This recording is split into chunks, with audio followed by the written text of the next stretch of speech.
नमस्कार, मनी गुरु की इस खास पेशकश में आप सभी का स्वागत है। मैं हूं स्वाति रायना। नए साल में निवेशकों के लिए कई नए फंड में निवेश के मौके हैं। जनवरी में ही एक्टिव और पैसिव कैटेगरी को मिलाकर कुल 9 नए फंड आ रहे हैं। आज बताएंगे कौन से नए फंड निवेश के लिए हो सकते हैं फायदेमंद और किन फंड में निवेश के लिए कर सकते हैं आप थोड़ा इंतजार। इस चर्चा में हमारे साथ दो गेस्ट शामिल हो चुके हैं। विकास पुरी हैं, head west zone complete circle consultants, और साथ ही Poonam Rungta, certified financial planner.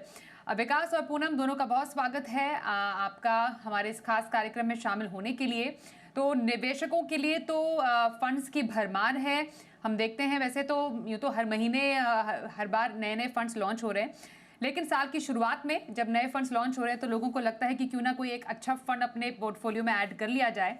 ज़रा समझते हैं कि नए फंड्स के लिए 2024 भी कैसा रहा। पूनम, अगर समझा जाए, हमने काफ़ी ज़्यादा नए फंड्स देखे। एएमसीज ने कई नई नई पेशकश की है। 2024 में ही लगभग 74-75 फंड्स तो आए ही हैं। क्या खास रहा आपकी नज़र में 2024 फॉर एनएफओज? स्वाति, आपने जो फिगर बोला 74-75 फंड है, उसके आगे एक वन और लगा दीजिए। एक्चुअली 176 एनएफओज आए थे पिछले साल में। और अगर हम उसको एवरेज आउट करें तो हर महीने 15 नए एनएफओ आए थे, एक्टिव पैसिव डेट और इक्विटी मिला के। और लास्ट फरवरी में आपको जान के हैरानी होगी, उस एक महीने में about 22 new funds were introduced. और कुल मिला के इन एनएफओज ने करीब 60,500 करोड़ नए एक्यूमुलेट करे थे। तो पिछला साल तो पूरा एनएफओ के ऊपर गया था, और उसका जो सारा कंसंट्रेशन था वो थीमेटिक फंड्स पे था। बहुत सारे नए थीम फंड्स आए। उसका भी एक कारण है स्वाति कि जब से सेबी ने ये रूल लगाया है, क्लासिफिकेशन किया है कि हर एएमसी एक ही तरह का फंड, एक ही कैटेगरी का एक ही फंड रख सकती है, तो और कहीं स्कोप नहीं बचता है। थीमेटिक फंड में एएमसी नए फंड्स, नए थीम्स, नए सेक्टर सोच के उस कैटेगरी में मल्टीपल फंड्स ला सकती है। इसलिए जोर वही रहा, क्योंकि जो भी लीडिंग एएमसी है सबके पास large cap, mid cap, theme cap, जो 10 काइंड्स ऑफ कैटेगरीज अलाउड है इक्विटी में ऑलरेडी है। तो बचती है थीम और सेक्टोरियल वाली कैटेगरी, जिसमें आप मल्टीपल स्कीम्स ला सकते हैं। और साथ ही ये भी बात है कि नए नए थीम्स डेवलप हो रहे हैं, नए सेक्टर्स डेवलप हो रहे हैं, जिसकी वजह से ये अपॉर्चुनिटी मिलती है फंड मैनेजर को कि वो नए फंड्स लाए और उसमें निवेशक अपना पार्टिसिपेशन करें और फिर मार्केट का इसमें फायदा उठाएं। तो एनएफओ की धूम तो रही है, और स्वाति आगे भी चल रही। जैसे हमने देखा कि 2025 के बिगिनिंग में ऑलरेडी 9 फंड्स एनएफओ लॉन्च हुए हैं, और कुछ ओवरलैप भी हो रहे हैं दिसंबर से। So there are quite a few options available in the market. Okay, तो मतलब देख लिया जाए तो 100 से ऊपर फंड जो नए लॉन्च हुए हैं, और हमने देखा अच्छा खासा जो रिटर्न भी जनरेट थ्रू एनएफओस किया गया। जो म्यूचुअल फंड इंडस्ट्री में जो पैसा आया है उसमें काफ़ी हद तक योगदान जो नए फंड ऑफर है उनका भी रहा है। तो नए फंड के मामले में 2024 जो साल गया वो काफ़ी इवेंटफुल साबित रहा है। और ऑफ कोर्स एएमसी चाहती हैं कि नए नए फंड्स जो हैं वो डालें, उनकी पेशकश करें, और ये खासियत है न्यू फंड ऑफर्स की। अब ज़रा आए कि आखिरकार क्या चल रहा है न्यू फंड ऑफर की इस दुनिया में। हम पहले टेबल दिखा देते हैं। एक्टिव और पैसिव फंड्स की कैटेगरी में कौन कौन से जो एनएफओज हैं वो लॉन्च हुए हैं। और मैं साथ ही में विकास आपसे भी जानना चाहूँगी एनएफओ के एंगल से ये 2025 ईयर जो है आपको कैसा लग रहा है? धन्यवाद स्वाति। हेलो पूनम जी। देखिए स्वाति, जब भी मार्केट एक बुल रन में होती है, हम एक छोटा सा करेक्शन का जो फेज है पिछले 4-5 महीने का, इसको छोड़ दें तो बुल रन में जनरली आप देखेंगे एनएफओस बहुत सारे आते हैं। फंड हाउसेस काफी सारे इनोवेशंस करते हैं, नए फंड्स लाने की कोशिश करते हैं। उनका एक अपना भी वो होता है कि हर एक एएमसी चाहती है कि हम एयूएम गार्नर करें, और एयूएम गार्नर करने के लिए उनकी एग्जिस्टिंग स्कीम्स होती हैं जिसमें ऑलरेडी निवेशक होते हैं। बट उनको कई बार ऐसा होता है कि नए निवेशक तो आ रहे हैं, बट जो एग्जिस्टिंग निवेशक है, मैं उनके और क्या बास्केट में ऑफर कर सकता हूं ताकि वो निवेशक का वॉलेट शेयर मेरे को और भी मिले। तो एक बहुत बड़ा रीजन ये भी होता है कि हर एक फंड हाउस चाहता है कि मैं ज़्यादा से ज़्यादा एनएफओज़ लाऊँ, और जैसा पूनम जी ने बोला कि एक रिस्ट्रिक्शन होती है कि एक कैटेगरी में एक ही फंड, तो ऑब्वियसली थोड़ा-सा ट्विक करके कुछ तोड़-मरोड़ के एक नया एनएफओ लाने की कोशिश की जा सकती है। ऑनेस्टली बताएँ, हर एनएफओ ऐसा नहीं है कि बहुत रेलेवेंट होता है, या कुछ एएमसीज़ ऐसी हैं जिनका गैप रह गया होता है, वो गैप को फिल करने के लिए उनको एएमसी को अपना फंड लेके आना ही होता है। अब जैसे आप देखेंगे कि मेरे एसेट का स्मॉल कैप फंड आ रहा है, तो उनके पास में स्मॉल कैप नहीं था, उनको लेके आना ही था। या और दूसरे फंड हाउसेज़ हैं जिनके पास में कोई ऐसा थीम रह गया हो जो उन्होंने अभी तक नहीं लाया था, वो लाना चाहते हैं और वो लेके आएँगे ही। बट ये बात भी सही है कि एएमसीज़ हमेशा चाहती हैं कि वो अपने निवेशकों को एक वाइडर स्पेक्ट्रम दे दें, ताकि उनके निवेशक उनके साथ जुड़े रहें, एक एक स्टिकी इन्वेस्टर बन के रहें, ताकि हम उसको हर तरह का सॉल्यूशन ओरिएंटेड फंड दे दें। तो 2025 में भी फंड आएँगे, ज़रूर आएँगे। बट ये हो सकता है कि मार्केट की परिस्थिति को देखते हुए जो स्ट्रैटेजी है या थीम है, वो थोड़ी-सी चेंज हो जाए। फॉर एग्ज़ाम्पल मोमेंटम ओरिएंटेड बहुत सारे फंड्स आए थे 2024 में। इस साल हो सकता है मोमेंटम ओरिएंटेड ना होके वैल्यू ओरिएंटेड या किसी तरीके से पर्टिकुलर थीम को लेके फंड की ऑफरिंग दी जाए। बट एज़ शी सेड कि लॉन्चेस आते रहेंगे और आगे भी आएँगे, लेकिन निवेशकों को ये देखना बहुत ज़रूरी है कि एनएफओ की फ्रेंज़ी में हर एनएफओ में अप्लाई करना ये ज़रूरी नहीं है। उनको ये कुछ चीज़ों का ध्यान रखना, जो आगे हम इसके ऊपर बात करेंगे। बिल्कुल। इनफैक्ट इसमें जो एक नया एडिशन जो जुड़ा था, जो सेबी ने एक कंसल्टेशन पेपर भी लाया था, जिस पर अभी हाल ही में हुई सेबी की जो बोर्ड बैठक थी, उसको अमलीजामा भी एक तरीके से पहना दिया गया, या कह सकते हैं उसको औपचारिक रूप दे दिया गया। अ, इसमें एक नए नियम हुआ कि एक टाइम फ्रेम होना चाहिए किसी एक एएमसी के लिए, कि आप जो एनएफओ से जो पैसा अर्जित करते हैं, जो लेते हैं इन्वेस्टर से, आप वो पहले पूरा लगाइए। जब तक वो पैसा पूरा आप नहीं लगाएंगे, उसको एलोकेट नहीं करेंगे, तब तक आप एक नया एनएफओ नहीं ला पाएंगे। आप इसका कुछ पूनम असर देखती हैं? हालांकि जब फिर हमने डेटा भी देखा, तो उसमें यूजुअली हमने देखा कि हाँ, एएमसी 30 दिन से 60 दिन या 90 दिन तक का समय लगाती हैं। उसमें भी 30 दिन से ऊपर अगर आपको समय चाहिए, तो सेबी से आपको स्पेशल परमिशन लेनी पड़ेगी। पर क्या एक जो बेवजह की देरी होती, अगर होती है एएमसीज के द्वारा, उसको पूरी तरह रोकने में यहाँ पर कामयाबी मिल पाएगी? कुछ डिफरेंस आप देख पाएंगे आगे? डेफिनेटली स्वाति, एएमसीज के ऊपर जो सेबी की पकड़ है वो बहुत टाइट है। मतलब इन्वेस्टर्स का भलाई जो भी पॉलिसी लाने में होता है, वो सेबी उसमें देर नहीं करती लाने की।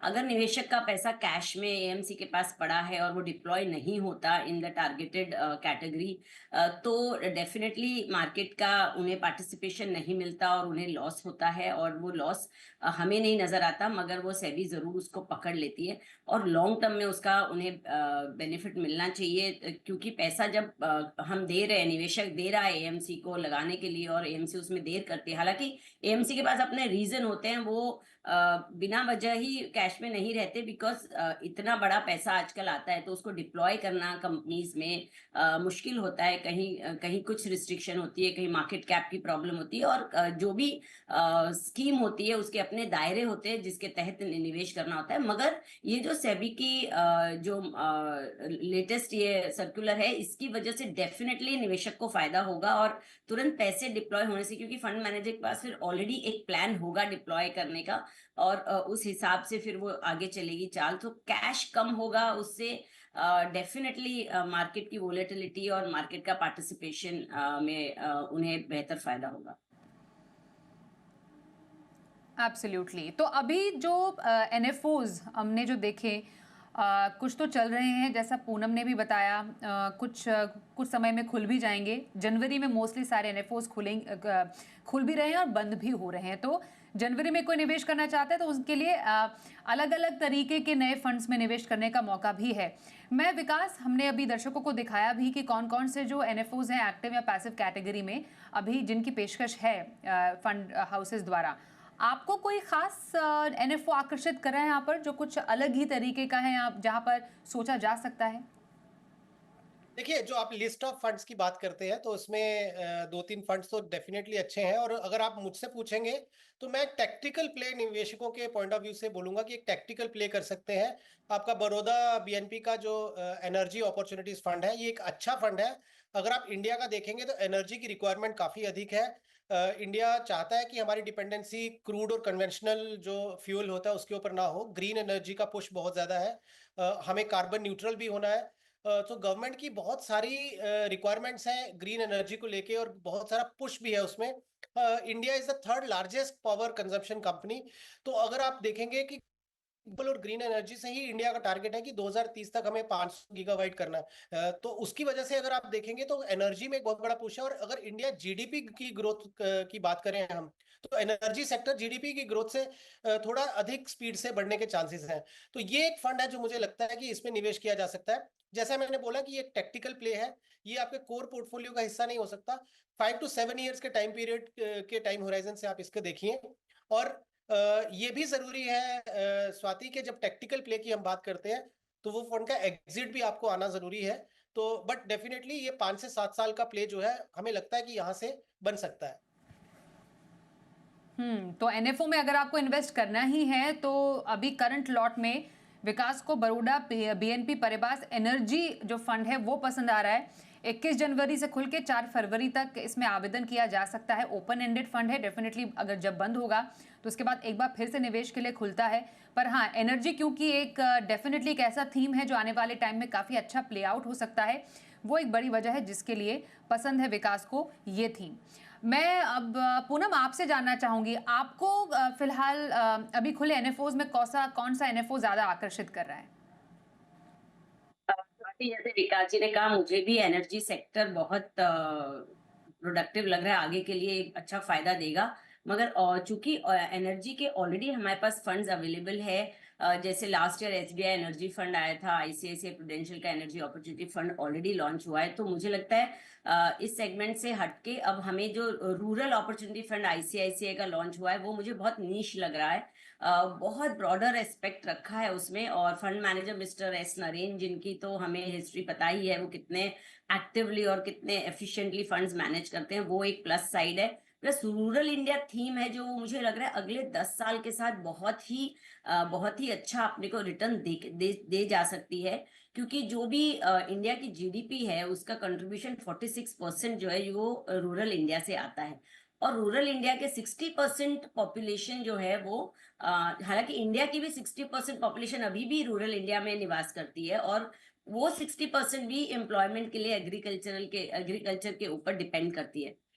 तो ये सब मिला जुला के जो इंडिया का बेस है, रूरल इंडिया जो है, उसको और ज्यादा इम्प्रूव करने के लिए गवर्नमेंट सिग्निफिकेंटली उसमें काम कर रही है। बहुत सारे नए इनिशिएटिव्स आ रहे हैं, स्टेट गवर्नमेंट, सेंट्रल गवर्नमेंट सभी उसके अंदर पार्ट ले रहे हैं। और जो डाइवर्सिफाइड इस पर्टिकुलर फंड का पोर्टफोलियो रखा गया है कि मिड, स्मॉल और लार्ज तीनों कैटेगरी में फंड मैनेजर के पास छूट है निवेश करने की। और साथ ही वो सेक्टर्स जो हैं, एक रूरल थीम जब हम पकड़ेंगे तो उसमें बहुत सारे सेक्टर्स हम देख सकते हैं। तो सारे सेक्टर्स की भी उसमें जो छूट है निवेश करने की, ऑप्शंस है फंड मैनेजर के पास, तो उसकी वजह से ये बहुत ही ब्रॉड कैटेगरी बनती है। इसलिए मैं इसको 10 साल का समय दूंगी कि 7 से 10 साल के समय के लिए आप इसमें निवेश करें।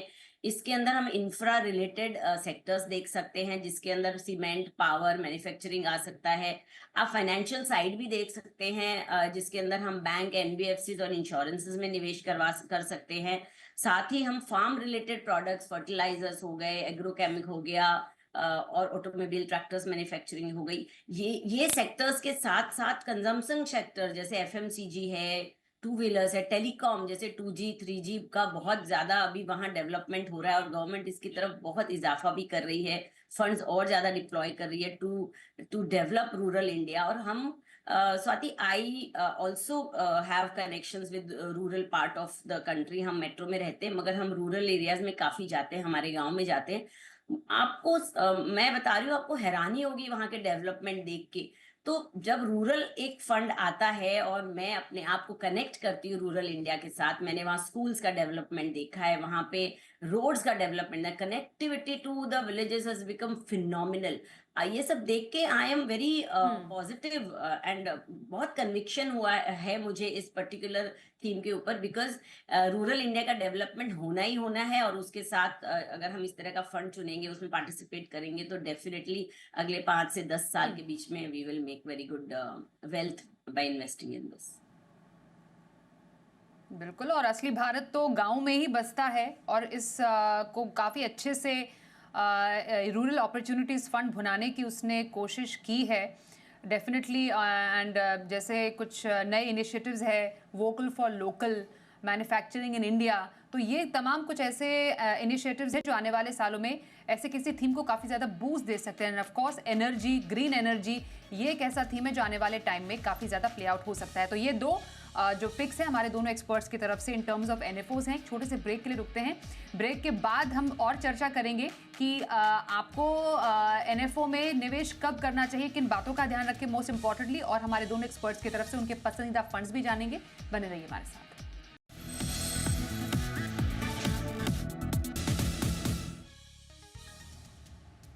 नए साल में कौन से नए फंड ऑफर है, कहां पर रखनी चाहिए आपको नजर, कहां करें थोड़ा इंतजार, इसी पर चल रही है खास चर्चा। हमारे साथ विकास पुरी और पूनम रूंगटा हैं, उनसे करें हम खास बातचीत। विकास, अब जरा बताइए, एनएफओ यानी न्यू फंड ऑफर में नया फंड जो लॉन्च हो रहा है, जो एमसीज ला रहे हैं, उसमें किसी को निवेश करना है तो कौन से एक इन्वेस्टर को कौन से बॉक्सेस को टिक करके ही ऐसे फंड्स में निवेश करना चाहिए? बात ही सबसे पहला बॉक्स यही हो गया कि आपकी जो इन्वेस्टमेंट पॉलिसी है, जो आपने एक फ्रेमवर्क बनाया हुआ है, उस फ्रेमवर्क में देखिए कि जो एनएफओज हैं वो फिट बैठते के हैं कि नहीं बैठते in terms of your goal planning. और उसके बाद इमीडिएटली उसका सब पार्ट ये है कि मेरे जो in the given basket of my investments, उसमें वो फंड अगर ऑलरेडी है तो आपको जरूरत नहीं है एनएफओ लेने की, बिकॉज इसमें डुप्लीकेशन होगा और आपका पोर्टफोलियो में कोई रेलिवेंट जो है एडवांटेज नहीं आएगा। तो पहला यही हो गया कि आप अपने गोल के साथ अलाइन करिए, देखिए कि आपकी एग्जिस्टिंग बास्केट में वो कोई फंड है कि नहीं है। हाँ, यदि कोई गैप है, आप जरूर देखिए कि मुझे एक टैक्टिकल प्ले करना था, जैसे अभी हमने रिसेंटली बात की कि आप वो टैक्टिकल प्ले आपके पोर्टफोलियो में जोड़ना चाहते हैं, which could be any theme, which could be like rural theme जो पूनम जी ने बोला, या हमने एनर्जी की बात की, या फार्मा की हो सकती है, या बैंकिंग सेक्टर की हो सकती है। कोई सी भी ऐसी टैक्टिकल प्ले है जो आप लेना चाहते थे पोर्टफोलियो में नहीं है, और अचानक से आपने देखा कि एनएफओ भी उसका आया हुआ है, तो आप प्रोबेबली उसका ले सकते हैं। हाउएवर, आप ये भी देखिए कि उसी सेक्टर में या उसी पर्टिकुलर थीम में अगर एग्जिस्टिंग स्कीम्स हैं तो उनका पास्ट ट्रैक रिकॉर्ड क्या रहा है, तो थोड़ा सा स्टडी करना बहुत जरूरी है। दूसरा, रिस्क एपिटाइट देखना बहुत जरूरी है। ओके। बस एक ही थीम में आपको एक फंड बहुत रिस्की हो सकता है और दूसरा फंड थोड़ा सा लो रिस्क के साथ आ सकता है, तो अपना रिस्क जो आपका एपिटाइट है उसके साथ अलाइन करना बहुत जरूरी है। और तीसरा ये भी देखिए कि आपके पास टाइम होराइजन होना चाहिए, क्योंकि अगर आप नए फंड में निवेश कर रहे हैं तो आपको 3 से 4 साल देने पड़ेंगे उस फंड को परफॉर्म करने के लिए, क्योंकि उनके पास पुरानी कोई हिस्ट्री नहीं है, वो नया शुरू कर रहे हैं। तो फंड मैनेजर को आपको टाइम देना पड़ेगा 3 से 5 साल का, ताकि वो फंड अपने आप को जस्टिफाई कर पाए। तो ये 4-5 फैक्टर्स हैं जिसको देखते हुए आपको किसी एनएफओ में सब्सक्राइब करना चाहिए। बट 10 रुपए में मिल रहा है और एनएफओ की फ्रेंजी है, हर एनएफओ मुझे लेना है, वो एक राइट क्राइटेरिया नहीं है। ओके, क्योंकि आपने रही कौन सा राइट क्राइटेरिया नहीं है उसका एक इम्पॉर्टेंट पार्ट बताया। मैं पूनम से गुजारिश करूंगी कि वो कुछ और पॉइंट्स इसमें जोड़े कि कब एनएफओ में निवेश करना ज्यादा जरूरी नहीं होता है। जैसे विकास जी ने बहुत बहुत अच्छे से डिटेल में पॉइंट्स बताए सारे कि क्यों एनएफओ से हमें केयरफुल रहना चाहिए। तो उसमें मैं ये ऐड करूंगी कि जो एक्सपेंस रेशियो है न्यू फंड ऑफर्स का थोड़ा ज्यादा होता है। फॉर एग्जांपल आप स्मॉल कैप का देखेंगे तो स्मॉल कैप के जो existing, because it's an already existing theme, Mirae ला रही है बिकॉज उनके पास नहीं है, तो हमारे पास इन्वेस्टर के पास ऑलरेडी ये चॉइस है जो ऑलरेडी इन मार्केट अवेलेबल है। उनके एक्सपेंस रेशियो से चेक करें, 0.35 से लेके 0.9 तक आपको एक्सपेंस रेशियो के फंड्स मिलेंगे। तो इस पर्टिकुलर नए फंड ऑफर का क्या एक्सपेंस रेशियो वो चेक करना जरूरी है, क्योंकि जब फंड नया आता है तो एक्सपेंस रेशियो ज्यादा होता है और जैसे जैसे फंड की साइज बड़ी होती है एक्सपेंस रेशियो कम होता है। तो ये एक क्राइटेरिया हो सकता है देखने के लिए। और दूसरा, जैसे विकास जी ने अभी बताया कि ऑलरेडी अगर कोई फंड अवेलेबल है मार्केट में और एनएफओ उसी का लॉन्च हुआ है, तो उसमें ट्रैक रिकॉर्ड आपको मिल सकता है देखने का कि कौन सी अच्छी एएमसी का ये ऑलरेडी एग्जिस्टिंग कैटेगरी है जिसमें वो निवेश कर सकते हैं। इसलिए बखूबी सर ने कहा कि 10 रुपए में मिल रहा है इसलिए लेने की जल्दबाजी ना करें, क्योंकि हर इन्वेस्टमेंट को बहुत साइंटिफिकली गेज करके जस्ट बिकॉज एक फंड नया आया है और आपको बहुत पुश किया जा रहा है उसके लिए, तो आप बिल्कुल उसको अपने पोर्टफोलियो में ना लें, क्योंकि पोर्टफोलियो की साइज बहुत मैटर करती है। हमें डाइवर्सिफाई होना है in terms of categories, duplication नहीं करना चाहिए और फंड हाउस की रेप्यूटेशन जरूर देख लेनी चाहिए, क्योंकि वो बहुत बड़ा एक फैक्टर होता है कोई भी नए फंड में आगे चल के उसकी चाल कैसी होगी वो देखने के लिए। ओके, तो ये हमने समझा एनएफओ को लेकर आपको किन बातों का ख्याल रखना है। अब दोनों ही एक्सपर्ट से जानेंगे उनके पसंदीदा फंड्स भी। अब नए साल के लिए विकास, कोई फंड्स की लिस्ट आपने तैयार की है जो आप शेयर करेंगे? स्वाति, मैं चाहता हूँ कि इस नए साल में बहुत ज्यादा एग्रेसिव प्ले ना किया जाए, थोड़ा सा स्टेबल पोर्टफोलियो को देखा जाए, तो विच मींस कि very high concentration of small cap and mid cap ना करके आप मिड और स्मॉल को फ्लेक्सी और मल्टी कैप थीम के थ्रू प्ले करें। तो मैं 5 फंड आपको ये सजेस्ट करूंगा कि एक अच्छे पोर्टफोलियो का हिस्सा बन सकते हैं। फॉर एग्जांपल आईसीआईसीआई प्रू का मल्टी कैप फंड, एचडीएफसी का फ्लेक्सी कैप फंड, एचएसबीसी का वैल्यू फंड, उसके अलावा कोटक का निफ्टी नेक्स्ट 50 फंड और एसबीआई का large and mid cap fund. तो ये आपके कोर पोर्टफोलियो का हिस्सा बन सकते हैं। 5वां फंड जो है आप एक टेक्टिकल प्ले ले सकते हैं, वो आप एनर्जी के थ्रू ले सकते हैं या बैंकिंग एंड फाइनेंशियल के थ्रू ले सकते हैं। तो निपॉन इंडिया का पावर एंड इंफ्रा फंड एक लिया जा सकता है, या एसबीआई का banking and financial services fund. और यदि आपके पास नहीं है, नियो एनएफएस जो आ रहे हैं हमने डिस्कस किया, आप उसको इवेल्युएट करें और उसको आप शामिल कर सकते हैं। बिल्कुल, तो ये रहे 5 पसंदीदा फंड्स हमारे एक्सपर्ट विकास पुरी की ओर से। एक वेल बैलेंस्ड और मिक्स पोर्टफोलियो, ज़्यादा रिस्की नहीं, वो कह रहे हैं कि अभी आपको रखना चाहिए अपने पोर्टफोलियो को। वहीं पूनम, आप बताइए आपके नज़र में कौन से ऐसे फंड्स हैं जो शामिल करें? बिल्कुल, जैसे विकास जी ने कहा कि ये साल जो है वो ज़्यादा रिस्क उठाने का नहीं है, बहुत वोलेटिलिटी बनी रहेगी। तो कोई अगर नया पोर्टफोलियो बना रहा है तो वो बहुत सोच समझ के कॉशियसली लार्ज कैप की तरफ रुख रख सकते हैं। पर अगर किसी का ऑलरेडी पोर्टफोलियो चल रहा है तो उसमें मैं बदलाव करने की अभी सलाह नहीं दूंगी, बिकॉज ये लॉन्ग टर्म गेम है, आपको मार्केट में बने रहना है पेशेंटली। अगर नया फंड नया पोर्टफोलियो आप बनाना चाह रहे हैं, again these are very generic suggestions Swati. इसमें अगर आपका रिस्क एपेटाइट और टाइम होराइजन सभी देख के गेज करें, इसको ब्लाइंडली फॉलो नहीं करना है। पारंपरिक का फ्लेक्सी कैप फंड आप चुन सकते हैं जिसमें तीनों कैटेगरी है, स्मॉल, मिड और लार्ज, और बखूबी इसमें फंड मैनेजर प्ले करते हैं अराउंड द कैटेगरीज। निपॉन का multi cap fund, white oak balance advantage fund, because मैं थोड़ा सा कॉशियस रहना चाहूंगी इस साल में। और आईसीआईसीआई प्रू का रूरल फंड, जैसे मैंने बताया, ये मुझे बहुत पसंद आ रहा है for the niche quality it has. और एसबीआई एनर्जी फंड, तो आप इसमें दोनों थीम फंड्स में आप कुल मिला के 20% एलोकेशन रख सकते हैं, और बाकी तीनों फंड्स में आप 70% एलोकेशन रख सकते हैं, because allocation is also important. Theme funds में आप कितना पैसा एलोकेट करेंगे, बिकॉज हमें रिस्क कॉन्सेंट्रेट नहीं करनी हमारे पोर्टफोलियो की कभी भी। तो ये रहे पसंदीदा फंड्स पूनम रुंगटा के, और उनको पसंद है, उनको भी कुछ ऐसे ही फंड्स पसंद है जो कि डाइवर्सिफाइड इक्विटी फंड्स है, और ऑफ कोर्स एक एनएफओ उन्होंने अपने फेवरेट लिस्ट में शामिल किया है। Thank you so much Poonam और विकास, आप दोनों का हमारे साथ इस खास कार्यक्रम में शामिल होने के लिए। एक ब्रेक के लिए रुकते हैं, देखते रहिए जी बिजनेस।